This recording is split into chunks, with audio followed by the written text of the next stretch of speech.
All right, hello. All right, we are live. I don't think anyone is on here yet. Sorry, I wasn't sure if I was going to be able to be on here right at 7 o'clock or if it was going to be a little closer to 7:15.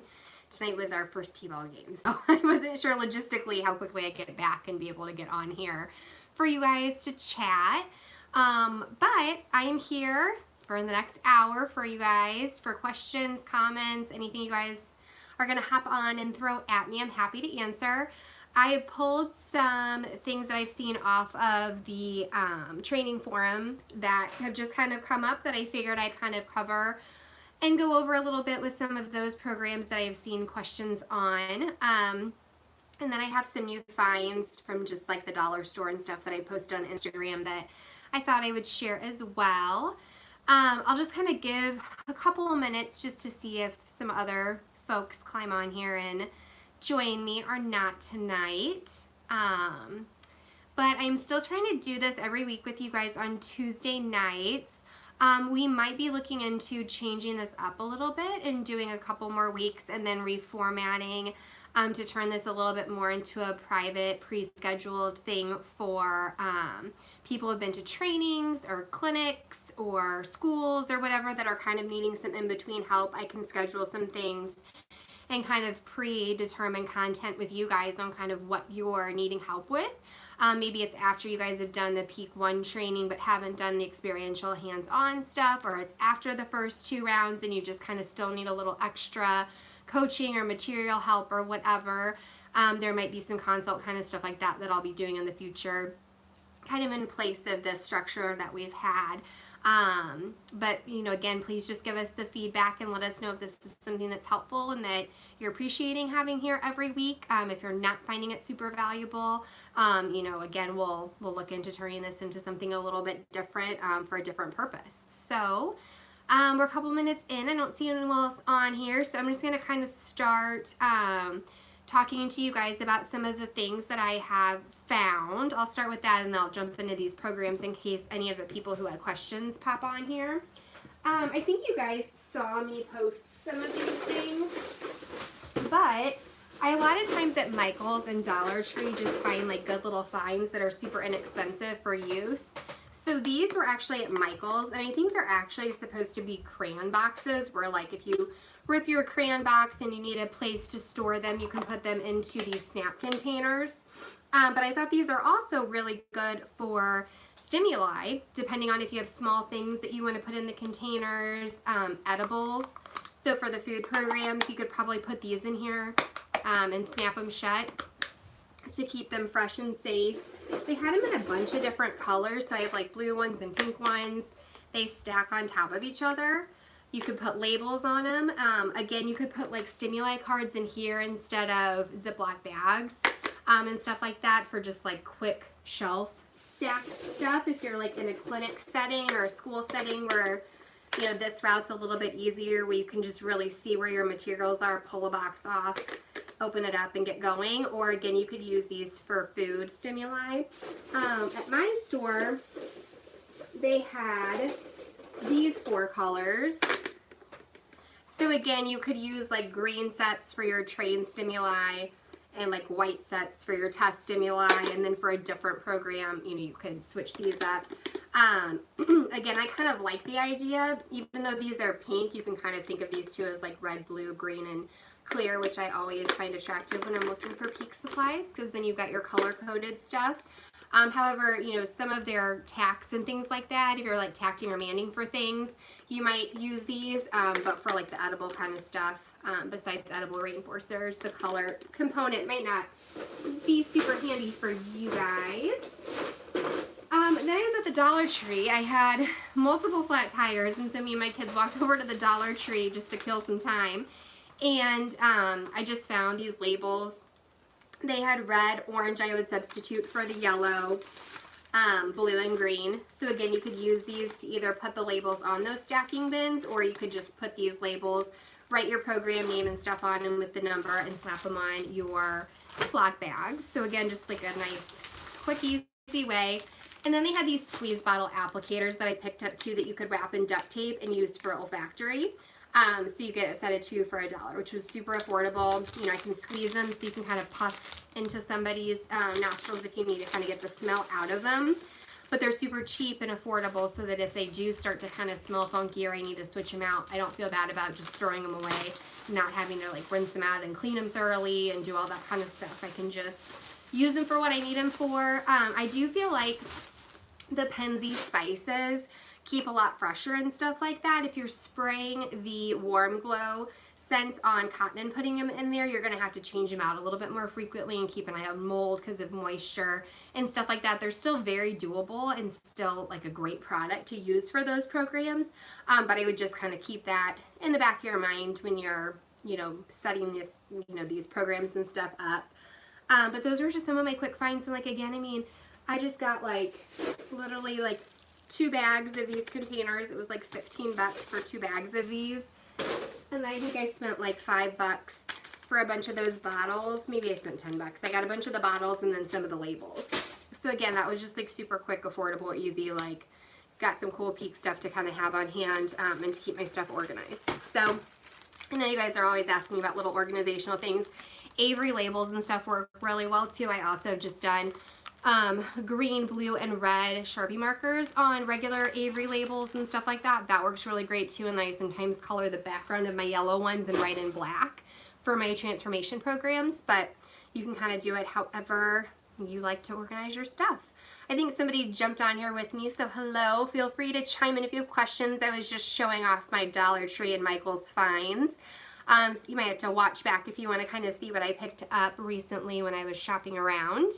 But if you have a question or a comment, feel free to throw it up here in the comment section or say hi to me. But I'm just going to kind of go through some of the things I've been seeing up on the forum to try and answer and cover with you guys.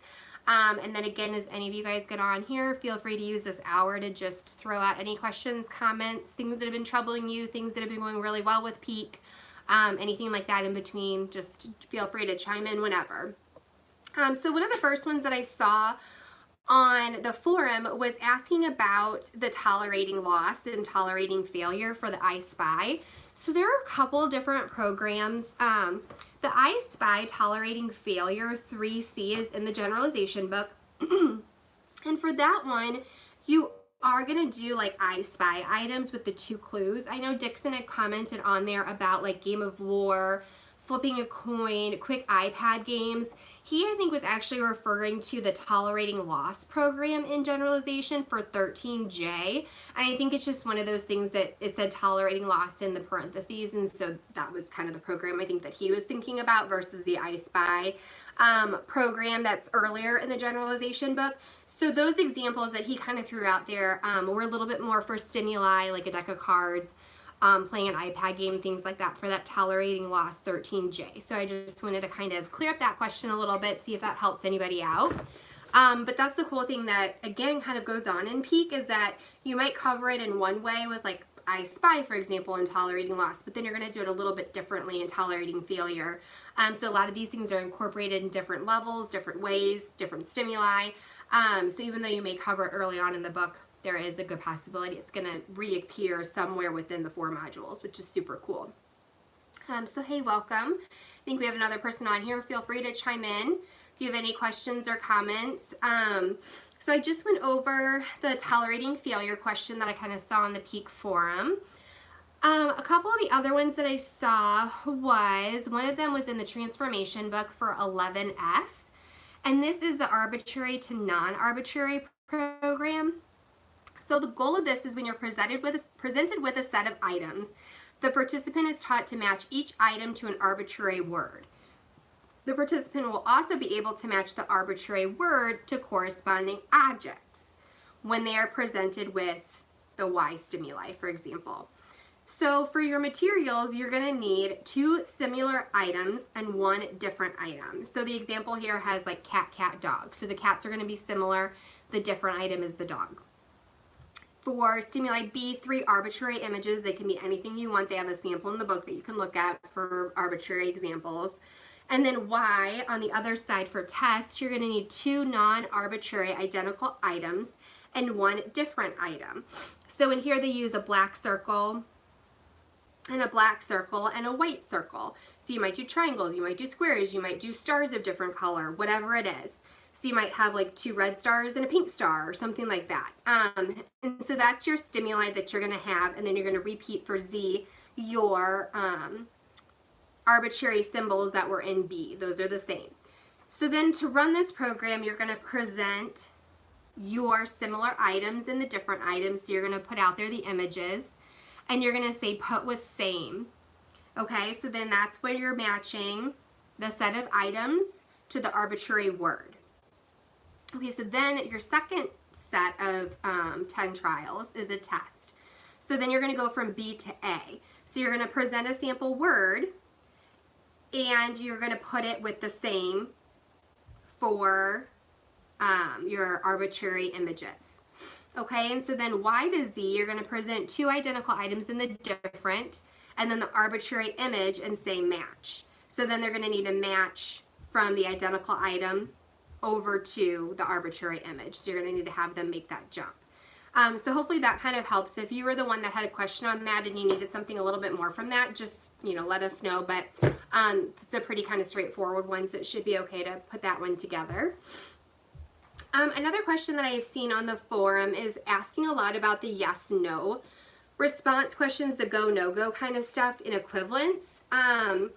And so I think that in general, we recommend that you kind of hold off on those equivalence programs that require the yes/no until learners can do a yes/no for tax, for mans. They can identify not and kind of have some of those foundational skills before moving into some of those equivalence programs. I would still start symmetry because most of those learners can still have strengths with matching. And while you're training for those prerequisites for yes/no tax, yes/no mans, identifying not, then you have that kind of working towards those reflexivity programs. So that's kind of how to keep that in mind a little bit. You do kind of need your learners to have some background in how to answer stuff like that versus just kind of memorizing and trying to make connections but not really understanding what is being tied to that yes/no. So definitely work on those symmetry programs, work on those prerequisite skills so that you can work your way into those reflexivity programs, as quickly as you can. Another kind of thing you can do that depending, I had somebody ask a little bit about their learners that understand the yes/no, they have the prerequisite, but they've started to discover the pattern where if they are corrected for the yes/no on the first answer, they switch to the other one to get it correct versus really understanding or paying attention to the stimuli.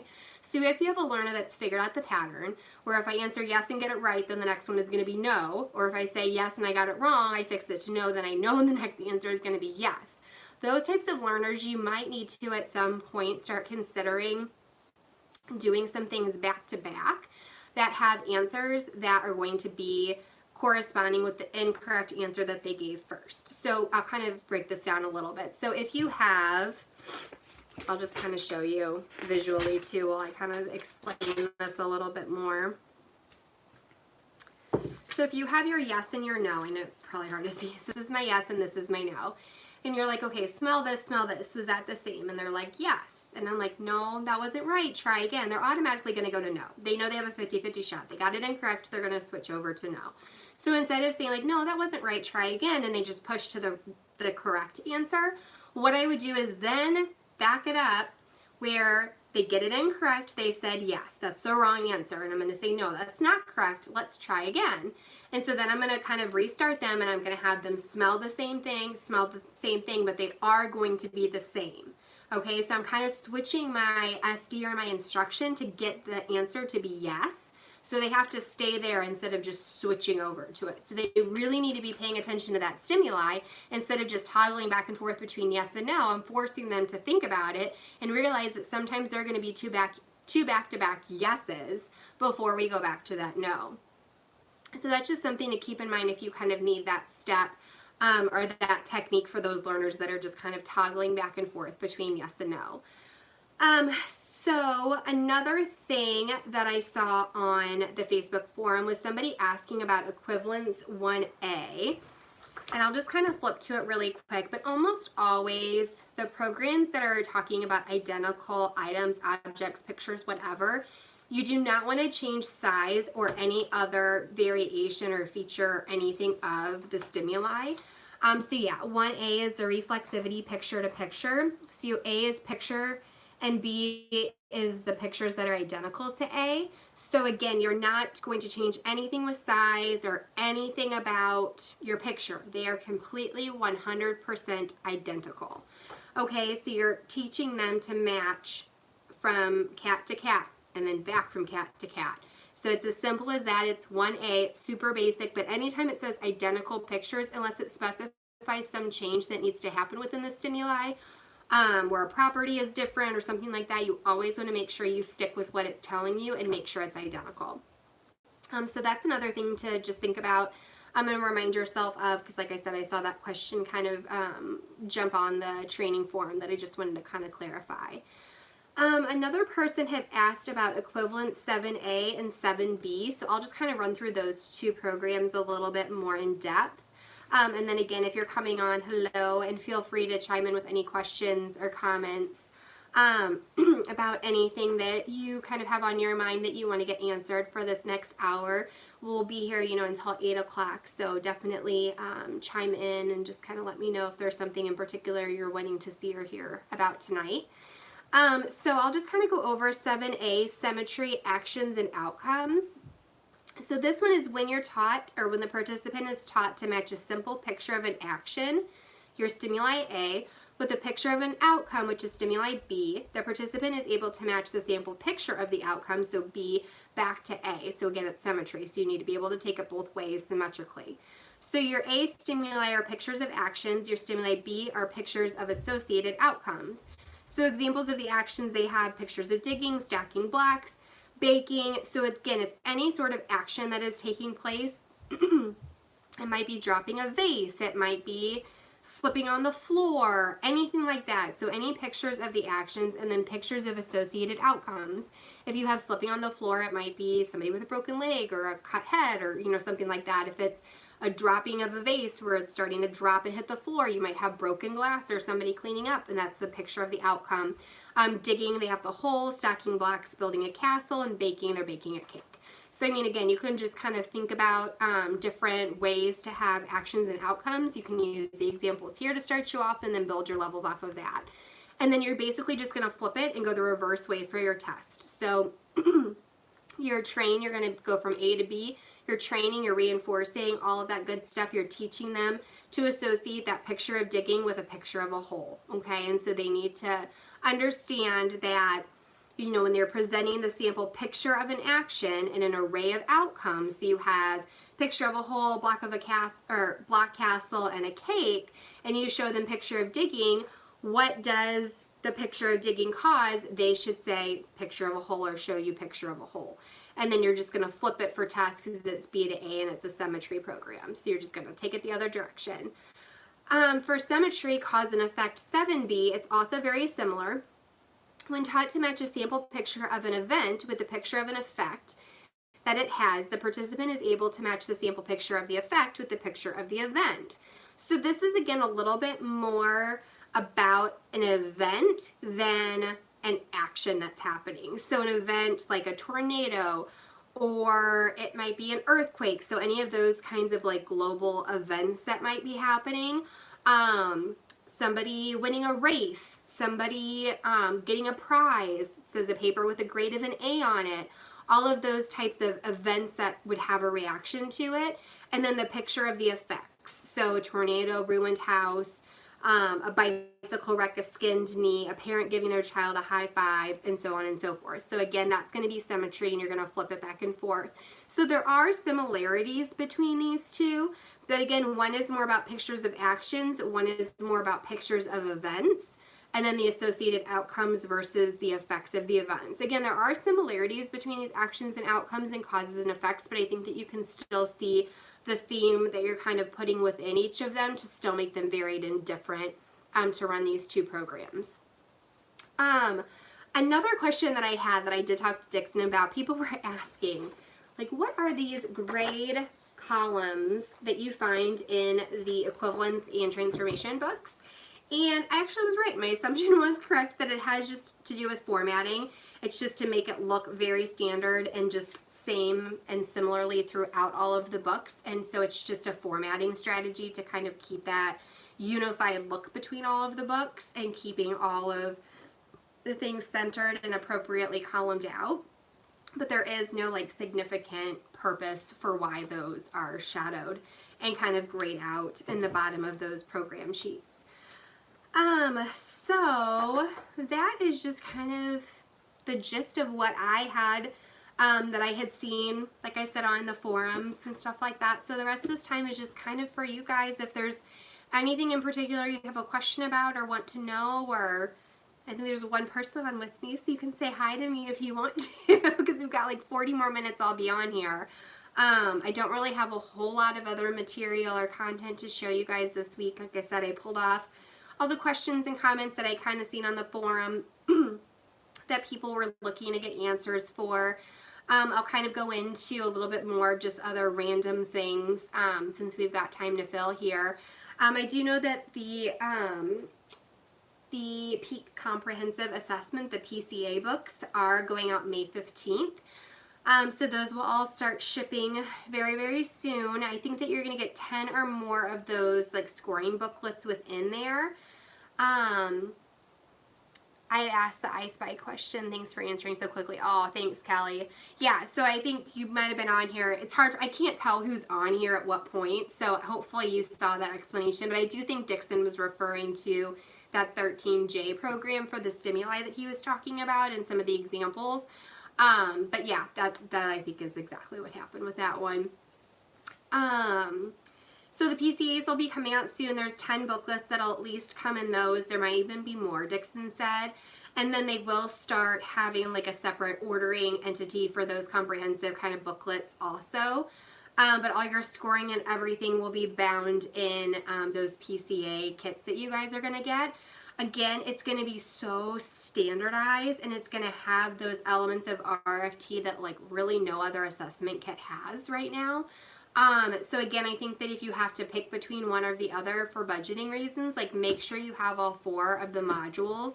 Make sure you're familiar running them, getting through the trainings. Get the PCA as soon as you can if you can budget it in, and get that, you know, set. It's very user friendly. Again, it's standardized, so that's super, super great and important for what we're trying to do with moving forward with the Peak training system. So that's super cool. And really special that a lot of other assessments don't have. So definitely keep that in mind and why it's important to try and get your hands on one. Other things, I know there's a lot of online announcements for trainings, different summits, including Peak and AIM. I'm supporting Peak implementation with a few students that are included in the regular education full time. The paraeducator is running the program. Sorry, I lost it. Day to day, and we are getting great results. That is amazing. Thank you, Kelly, for sharing. No, I love to hear stuff like that, and I think that it's super important that people realize how user-friendly this is. I think that some people kind of get scared off or worried about utilizing all the modules, but I think just, again, the more familiarity you have with it, you know, watch the videos, do the trainings, watch Instagram, get on the forum to kind of just be a part of that Peak community and get questions answered, see what other people are doing with it, and kind of bounce ideas off of each other. I think that's super great, and that's, you know, why we're here, is just to kind of be that community for each other to help make sure everything's running smoothly and you guys are feeling really comfortable and confident with doing this. So that's some updates about the PCA. You know, there's an online foundational training coming up, I think late August. Some summits that are coming up, so I think to keep checking back at the Peak AB Solutions site and seeing what Megan Miller puts up for different training opportunities. Again, the level 1 and level 2 are kind of shifting into foundational and experiential stuff.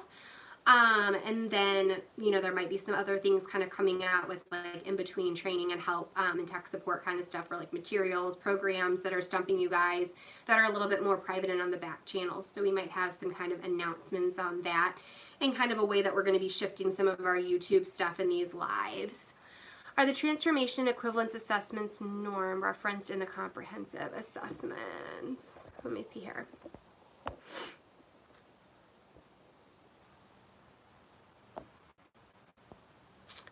So if you're asking Kathy about the new PCA and the transformation and equivalence, there are still no age norms. There will be for all 4 modules, I believe, for the new PCA stuff.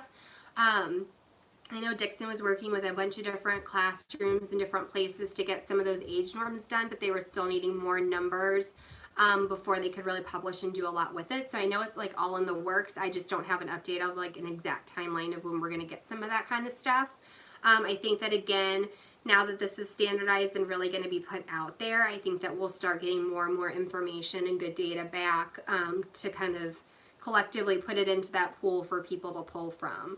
But I don't really have a timeline as the new one. Yeah, so I wish I had a good answer for that yet. Again, I know a lot of this stuff is kind of in the works. They're definitely like high on the priority list of like things to get done and get pushed out. Just some of these things are just a little bit more timely than I think we would like them to be. So we'll definitely, I think, keep everything updated though on the forum.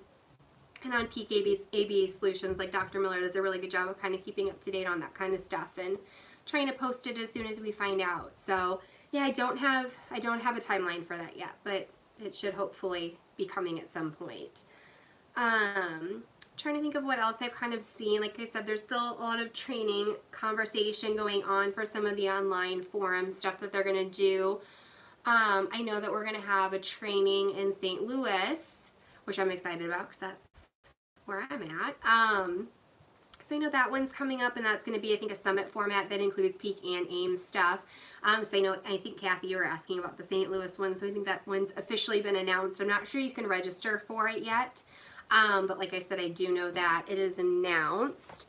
I probably can pull them up here. I would say feel free to chime in if you have any questions or anything. Otherwise, I'm just going to kind of pull it up on my computer and just see what some of the dates and stuff were.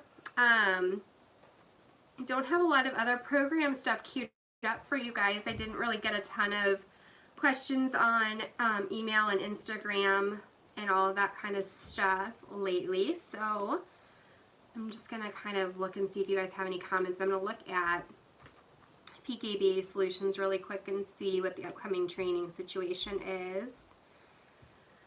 So looks like there's a foundational online one June 13th with Dr. Miller through webinar. There's an experiential training in Kansas City June 22nd with Dr. Jordan. I know he was really excited. That's his hometown, so I think he's pretty pumped about that one. So those I know are the ones that are kind of coming up pretty soon. I think the St. Louis one was maybe in August, early August, I want to say. So I might try and pop in for that one just because I would like to see. I don't know if it's up here yet. I know I saw it on Facebook. It may not be on her website yet. Yeah, I don't think it's on here quite yet. And again, I know that the ones that are on here might be more of the ones that you can register for right now. I know some of the upcoming ones we're not ready to be registered for yet, so that might be part of it. But that should be super cool once those kind of get running. I'm just going to check and see if anybody's chimed in with anything while I was looking down. Okay, cool. These lives are a great way to stay connected. Oh, good, Kelly. I'm glad you're liking them and you're finding them helpful. Yeah, I mean, I definitely want to be here for you guys for this hour, so I know it's kind of putting you guys on the spot with like questions. Sorry, look at my big hand there.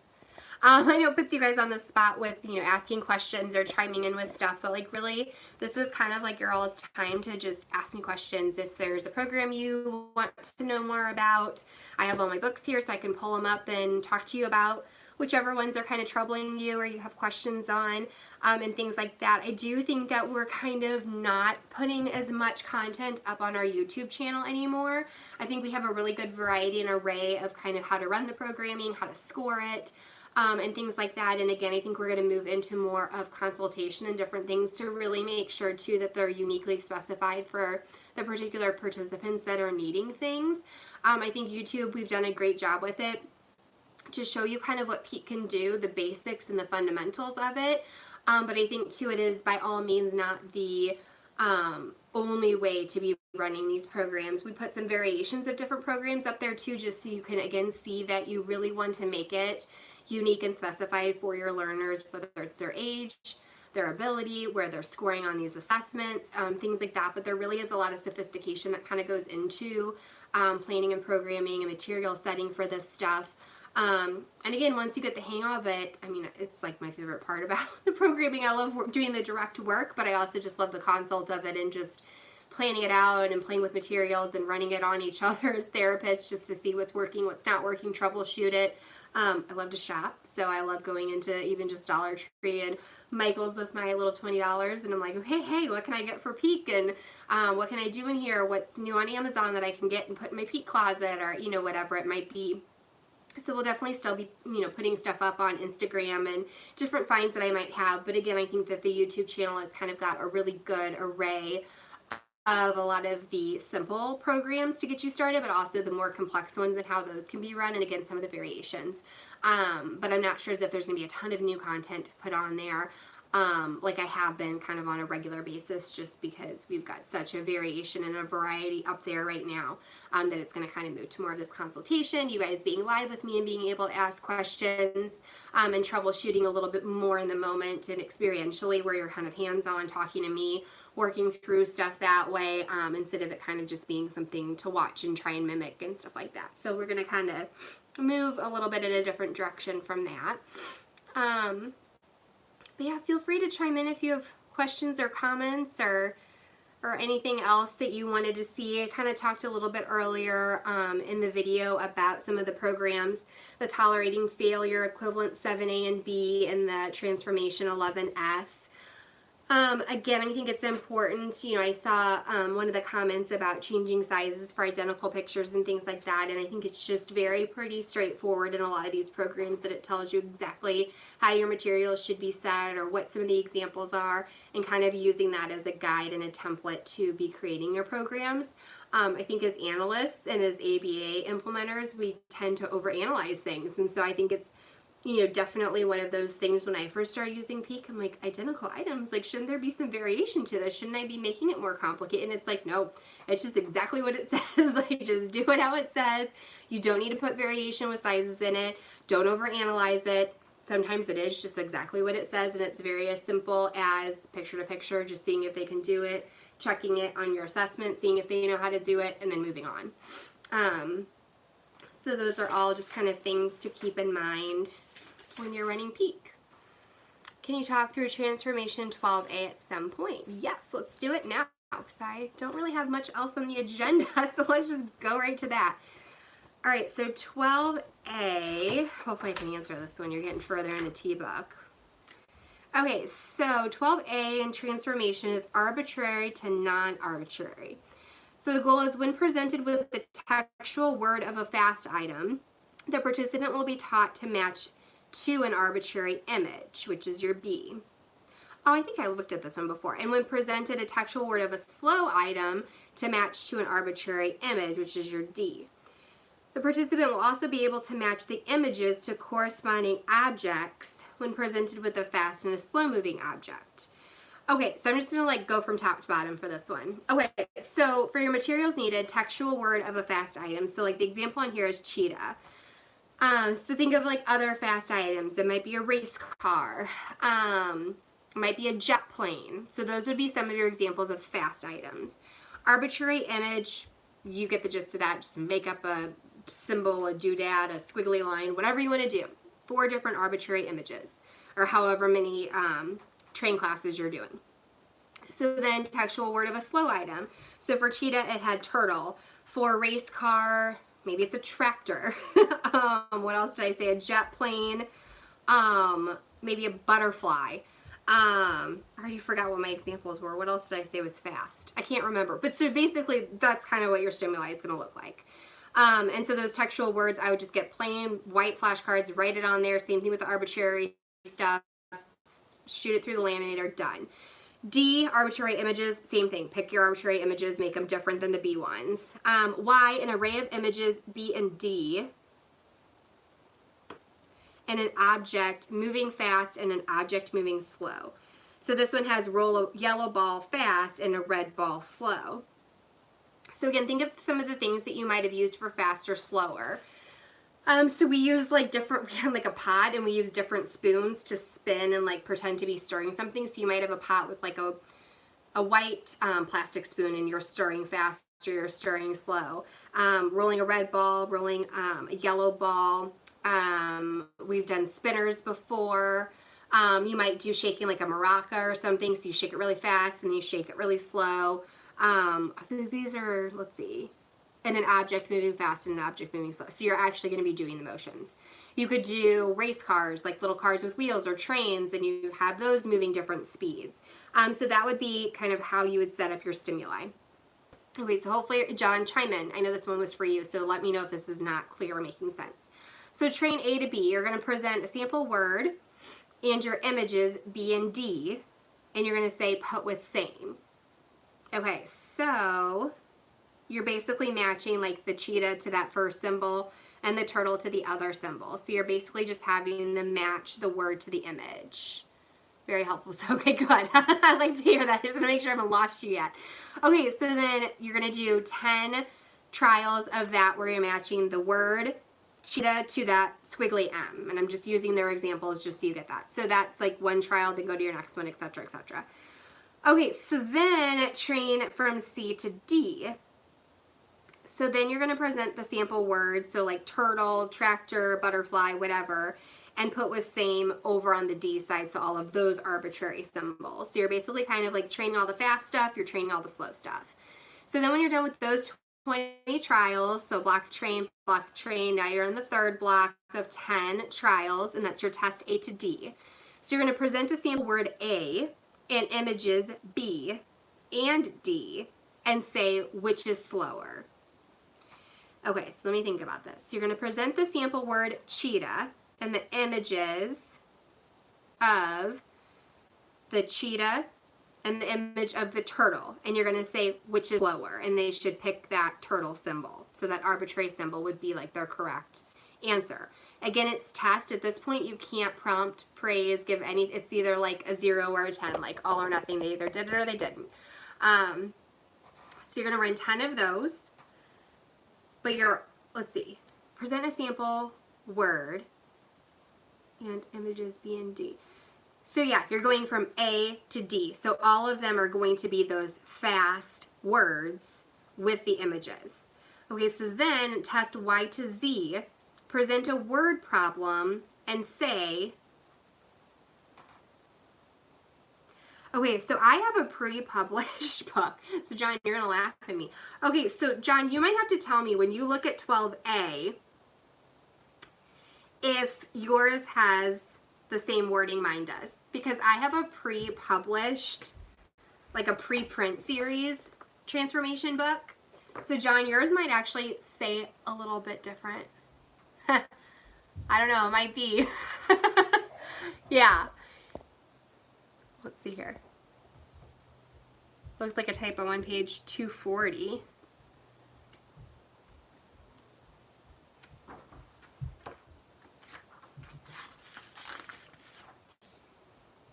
We may have to talk about page 240 later. So my 12A is on page 222.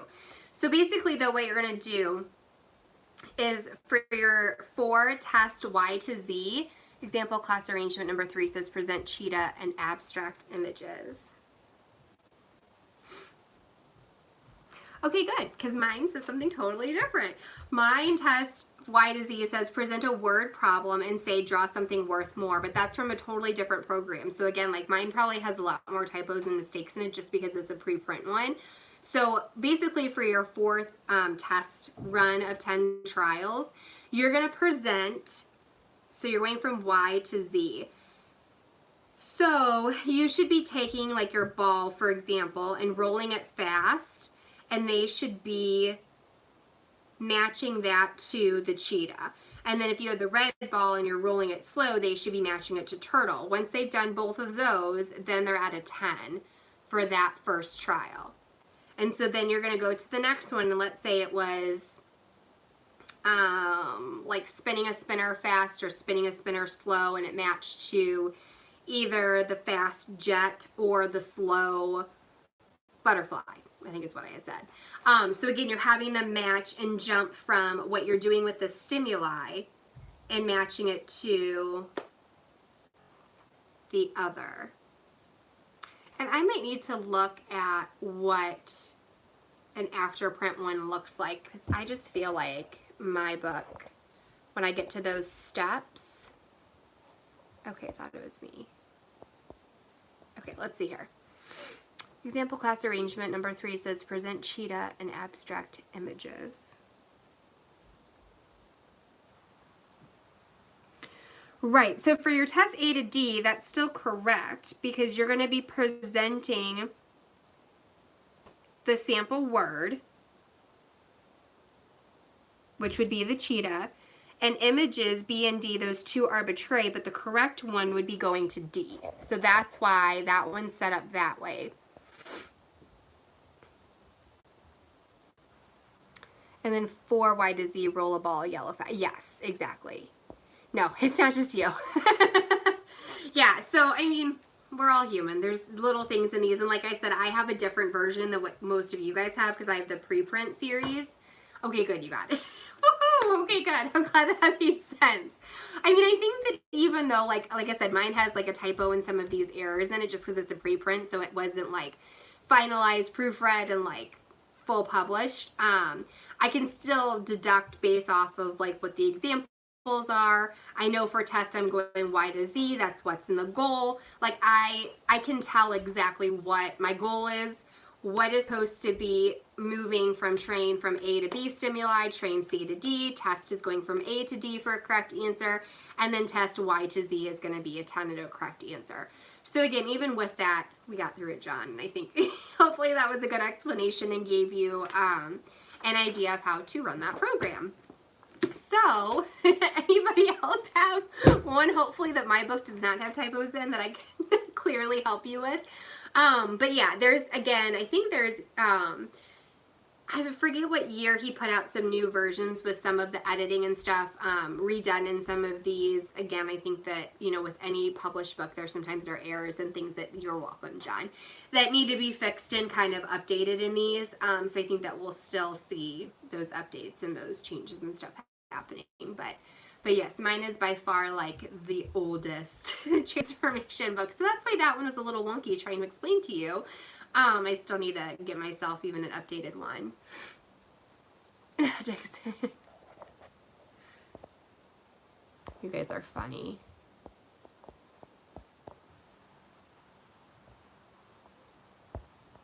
Okay, I think we're caught up. Okay, cool.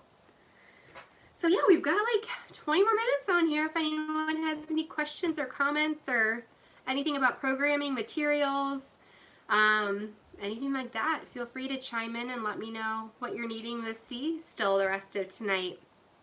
I don't really have much else on the agenda. So if there are any other programs that are kind of getting you, let me know. Let's see if there's anything else cool I can find to show you guys or talk to you about. Make sure I don't miss anybody.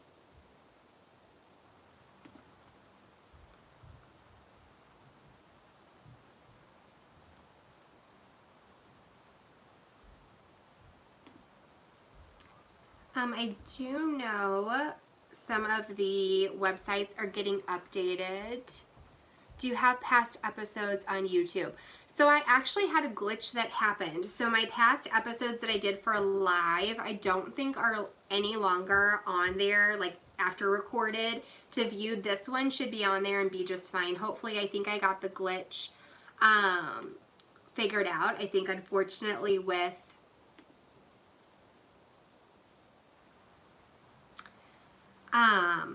sorry, I saw something pop up on my computer and I was trying to see if it was something I could do for tonight. So yes, I normally, should I send one? I'm not sure what you're meaning, Kathy. So basically, like my lives from prior were in a folder for Lindsey Live. I had a glitch and those are not on there anymore. But this one should hopefully stay on there and stick. I'll see if I can re-upload the ones that I've previously done. I'm not sure if I can get them reloaded because it basically is just like on my phone and goes straight to there, and there's no like in between place where it saves or kind of downloads to. So I'm not sure if you'll be able to get access to the previous ones that I did. This one will be on there to view. And if there's something that you missed that you feel like may have gotten talked about on one of the other lives, like I'm happy to address it next week on Tuesday night. Kathy, I'm not sure what you're wanting to send. Let's see. I think you messaged me though too.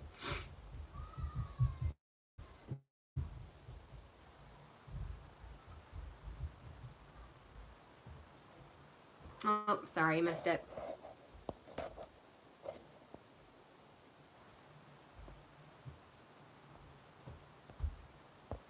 Oh, good. I'm glad you guys are finding these helpful. Yeah, so I'm sorry about that with the other live videos. I will double check and see. I might be able to reload them. Let me see.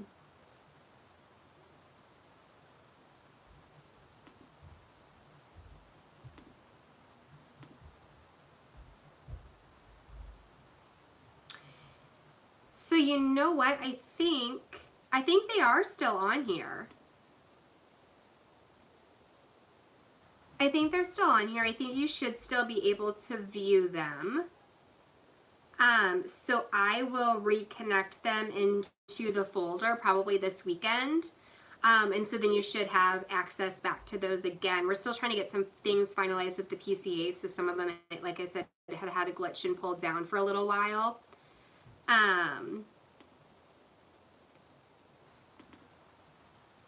Let's see.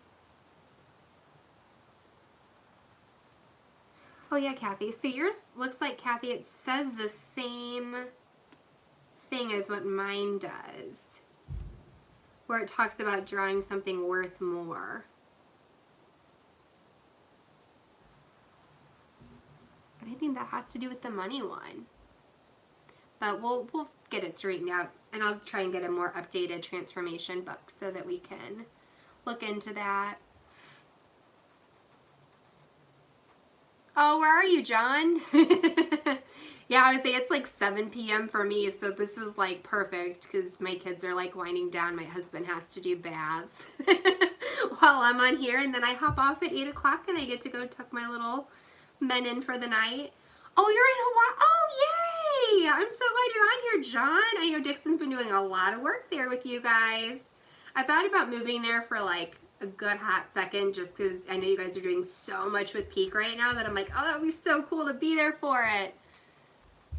Aw. Well, I'm glad this is helping out. Yeah, I'm super excited. And I mean, I told you guys too, like I am not a BCBA yet. I actually just started my coursework like yesterday. So I've been in the field for a really long time, for probably about 8 years. And I just finally bit the bullet, and I've been married. I've got my 2 little guys. They're 4 and 6, almost 4 and 6 now. And I finally feel like I'm just at a good place where I can finally go back to school and like get certified and finish my master's in applied behavior analysis. But I think that it's also just really cool and important to realize that like you don't have to be a BCBA to run Peak. Now, definitely if you have participants and clients and kiddos that are needing behavioral therapy and need a BCBA, that's definitely something you need to make sure is on consult and participating, depending on your state and kind of what your requirements and stuff are. But Peak itself, you know, can be implemented by so many different people, so many different levels of experience and just all that great stuff. But yeah, I would love to come visit you guys in Hawaii and see what you guys are doing there with it, because I know it's become really, really big and powerful there in Hawaii. So I think that's great that that you're there, John. Yeah, I'm trying to think of what else I can kind of tell you guys or show you. Again, I'm just kind of using this forum in this hour just really to be available to you guys. So that's why I don't have like a huge presentation or like things on there. Well, hey, you need to tell Dr. Dixon next time he's scheduled to come, he should bring his crew. I'd be happy to come do some like experiential hands-on training stuff with you guys anytime. So also feel free to let Dixon know that I should be going to Hawaii. I'm just teasing. No, but seriously. um, but yeah, I forget what I was saying now. I'm like so distracted. I just want to go to Hawaii, basically. I just think, yeah, it's a magical place. And you can tell because I'm from St. Louis, so I would rather probably be anywhere else with a beach or lovely weather. But yeah, like I said, I don't have a ton of content. Yes, yes, you did send it to me, Kathy. Thank you. But yeah, like I said, this hour is not really for me to just build a lot of content and presentation and just throw a lot of information at you guys. I'm just really here. Okay, good. You can still view them. Okay, yeah, so I don't know what I did. I think there was a glitch. I had to move some stuff around, and I'll try and get it reorganized and fixed. I actually have most of the day off tomorrow, too, so I'll kind of reorganize some stuff, clean up YouTube a little bit, check out Instagram stuff, and just kind of reset some things that can be beneficial to you guys. But, yeah, so I just try and spend this hour just to be available to you guys. Feel free to ask any questions or anything that you're needing. If you're needing consultation a little bit more specifically for things, I definitely can do something kind of a little bit more privately versus just like a general whatever for everybody. If there's specific content that particular school districts or clinics or organizations are needing, you can let me know. But like I said, this hour is just really to be public and for anybody who is utilizing Peak at any point, whether they've been through multiple trainings, been through no trainings, they can hop on here and get some feedback or some of their questions answered. I know. I want to go, Kathy. You should come with me. I think we should somehow make this just like a group community trip to go see John in Hawaii. I don't even know you, John, but you apparently live in the coolest place compared to Kathy and I because we're in St. Louis and Illinois. So I think that we might need to do a live from Hawaii sometime soon and see how that goes. I'm just inviting myself, John. I'm not even sure. Oh, done. Okay, cool. Great. All right, I'm glad we've got that settled. So at some point, Live with Lindsey will be coming from Hawaii for just a special visit because we're just going to go drop in on John and see what's going on there. Now, John, I'm going to be nosy. Are you a part of like a school district that's working with Peak, or tell me a little bit about what's kind of going on in Hawaii since like you're the only one on here with me and Kathy just kind of talking to us. I'm just curious. I know, like I said, Dixon was just there for a huge training and I've seen a lot of the posts and things of just, you guys doing a lot and the school district's really utilizing Peak. So I'm just curious if you're involved in any of that. Feel free if you're comfortable sharing. I'm just kind of being nosy because we've got like 5 more minutes and I don't have any content for it. So, or if you have another program that you're wanting to see. Oh, awesome. When we're district on island of Oahu, I'm probably totally butchering it. Obviously, I am not good with all of the island names, but that's really, really cool. I'm excited for you guys. Yeah, like I said, I've heard there's a huge push for Peak in the Hawaii area, so that's like super exciting because, I mean, if I had my way, I would make sure Peak was being used in every school district and everywhere. Okay, working with students in the fully self-contained classrooms, awesome. Very, very cool. I'm sure that they're finding a lot of benefit and utility with it. I mean, there's so many different ways. Do you have time to discuss behavior at some point and how it affects Peak performances? Sorry, Kathy, let me look at this again. Do you have time to discuss behavior at some point and how it affects Peak performance at something? So, Kathy, you might have to clear up your question. I'm not exactly sure. If you're just talking about behavior in general, oh, at some point that was. Okay, got it. Okay, so behavior and how it affects Peak. So, I mean, when you're running your Peak programs in general, I mean, again, I think that when you're addressing behavior concerns, or anything like that, there is a good chance that you're needing a BCBA board certified behavior analyst that is involved in the case, that's setting some sort of behavior plan to be followed, training, having a treatment plan for everybody to utilize for their classrooms, for their kiddos, things like that, so that everybody is on the same page and consistently and cohesively doing the same things. When it comes to Peak, I will say with some of our participants, we're a little bit less focused on Let me check 1 second, Jennifer. I'm going to finish talking about the behavior stuff. And if I need to stay on here a few extra minutes, I can. So some of the little things that are not a huge issue or are not the direct goals that we're targeting, we kind of let it go. So for example, with like numbers, and a kid was being rigid about how to write the number 1, or they're being rigid about calling a particular ball a different sport. So they might be saying baseball instead of soccer ball, but we know what they're saying, and for, again, the context of what we're doing it for, it's not worth necessarily battling that out with them. I think I had a kid who kept calling a corn dog a popsicle because they just didn't have exposure to the corn dog. So some of that kind of stuff we pull out and pre-teach or teach at a separate moment where we straighten out the difference between a corn dog and a popsicle instead of it interfering within the program. So hopefully that kind of addressed, Kathy, what you were going for. But again, we just really try and focus on the goal itself. Okay, good. Exactly. Yeah, okay, good. I'm glad I could read your mind. I just want to make sure I had it right. So yeah, so some of those kinds of things, you're not going to fight and pick those battles as much during the programs. You're going to focus on the goal, prompting strategies, teaching the relationships and things like that, and then kind of pulling those other things out and aside and working them on a different level at a different time. So hopefully that answered that a little bit. I saw there was a question about a program. I went through some of the videos so far. Have you talked about Equivalence 9D yet? I didn't tonight. Well, let me look at what it is, 'cause I do not remember off the top of my head what that is.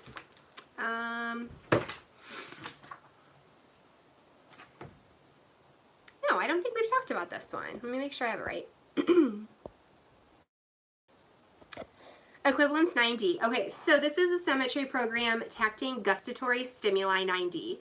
The goal is when provided a sample spoken word and taught to select a sequentially presented taste, the participant is able to respond by stating the spoken word when provided with the sample taste.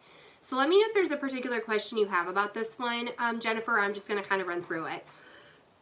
But basically, your A's are going to be your vocal words. So it's going to be things like in those quotes, peach, cheese, crackers, apple, pineapple, whatever food you want it to be. Those are your spoken vocal words. Gustatory stimuli that would be produced by A is exactly what it's going to be. So for peach, it's a peach. For cheese, it's cheese. Cracker, it's a cracker. Apple, it's an apple. But again, one is going to be the vocal word. One is going to be the actual gustatory item.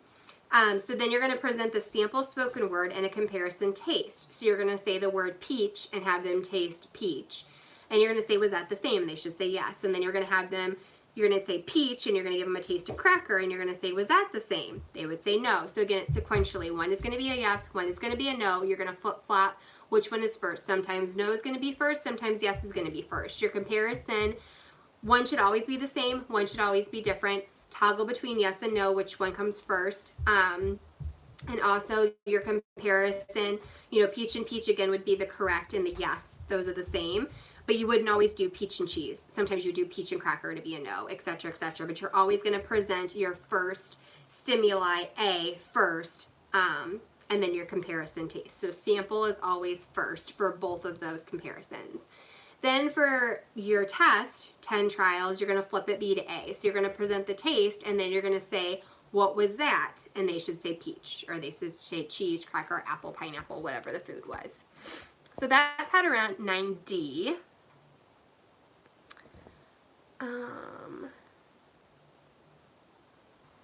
That is what I do too at some point, and yes, behavior in general.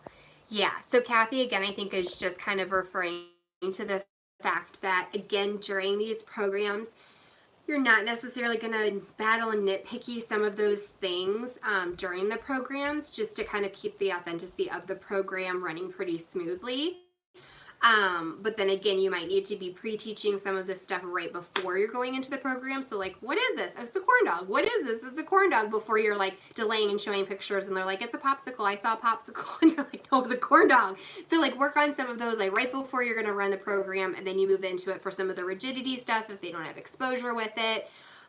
Again, some of the number stuff, like if you're working on math and they're writing their numbers incorrectly, again, if you know it's a correct answer, I still wouldn't dock them on it during the program itself. But no, you need to take that aside and still fix it, work on it, whatever it might be, but it's not necessarily affecting the function of the program itself. They know 2 + 2 is 4, but their 4 is backwards. Their answer is still correct, but they need to still work on how to make a 4.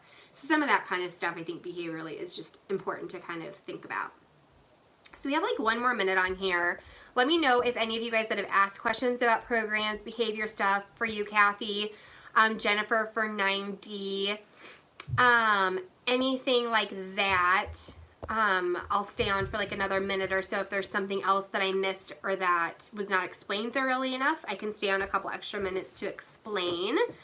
But otherwise, I'm going to, like I said, do a couple more of these general public lives, and then we might be moving it to more of the back channels and different things for people who are doing trainings and things like that, or who have specific needs that we can kind of book these things for. But I will be doing this still until I make any sort of announcement otherwise. But otherwise, I'll be here every Tuesday night with you guys from 7 to 8 over here on YouTube, and then the recordings will bump into the Lindsey Live folder when they're finished here.